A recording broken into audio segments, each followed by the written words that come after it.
First things first is that going through a breakup sucks. And every single man out here, no matter what they say, understands how bad it is to go through a breakup and understands what heartbreak's like. It's difficult. It's not easy. I'd actually like to argue that men feel more heartbroken than women. I think that's facts. I think it's true. And I think it's because one of the possessive element that we have, the idea of her being with someone else hurts more than the idea of you being with someone else to her. And secondly, because you have a lot less options than she has instantly. So I think that breakups are worse for men than they are for women. And I understand how difficult and hard they can be. However, the unfortunate reality is that chasing her and being dedicated to her and saying you're going to do whatever she wants, etc., is very unlikely to work. It's very unlikely to work. And you have to look at the scenario you're in, look at the chessboard and make the best possible move. When you're heartbroken, when you're truly heartbroken, you can't even sleep. And your mind is constantly preoccupied. And instead of seeing that as a negative, what you need to do is use that as a source of unlimited power. If I was truly heartbroken today, let's imagine, and I could barely sleep, I'd be in better shape than I've ever been. I'd train like a fucking animal. You have to just take the energy inside of you. Energy cannot be destroyed.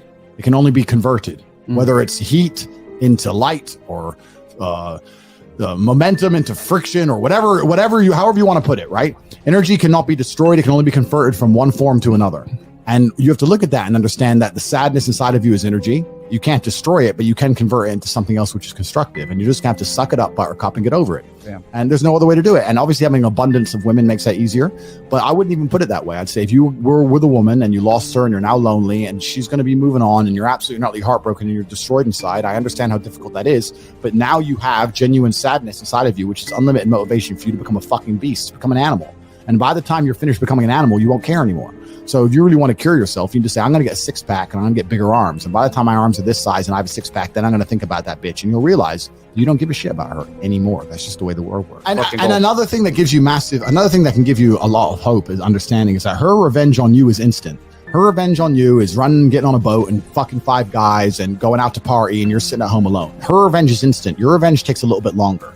But it is a better revenge overall. It takes, like all good things in life, good things come to those who wait. Good things don't come instantly. Your revenge is going to be using that sadness, using that sorrow to become such an amazing man that she realizes she fucked up. Every single one of my exes realizes they fucked up. There's not a single person who's close to me whose life would be better if I wasn't in it. Every single one of my exes looks and goes, I wish I had top G still now. I just text my boyfriend my problems. He can't fix them, but Andrew fucking could. Yeah. I'm sitting here on economy, Tate's on his jet. I fucked up. And so if you get to take that sadness and sorrow and truly become the man that you know you can become, then your victory comes. It's maybe a little bit delayed, but it's certainly not least coming, and you should be excited by that. You need to look that there will be a day where she regrets the decision she made. There will be a day where she understands that she fucked up and her life would have been better if she kept me. And I'm going to prove it to her. Yeah. That's what you have to do. You have to go do it. Yep. You have to create the regret, guys. And I think that's the problem. You guys got to understand. You must create the regret. That's right. You nailed it. All you have to go and force her.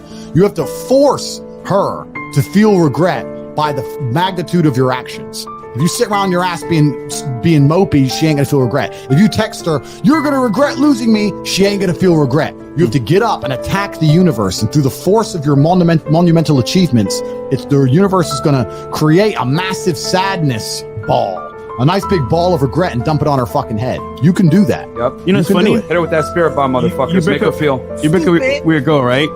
All of a sudden, 5 years pass. You're doing well, nice car, new apartment, maybe a better job.